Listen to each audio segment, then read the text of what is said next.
Shtut va Islom. Assalomu alaykum O'zbekiston.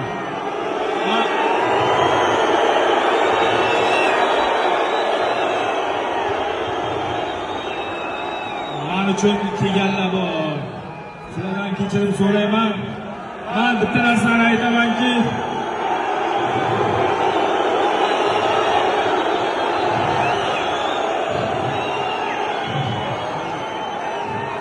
u faqatgina stolga ishlayman degan. Menga kurash yo'q, partiya yo'q.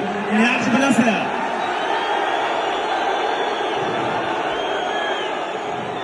Men faqat Muaytayga kickboks o'rgangan bo'laman. Sizlarni hammalaringizni yaxshi ko'raman, yaxshi ko'rib qolaman. Bo'ladi. Men bu yutqazishni narsaman 3 tur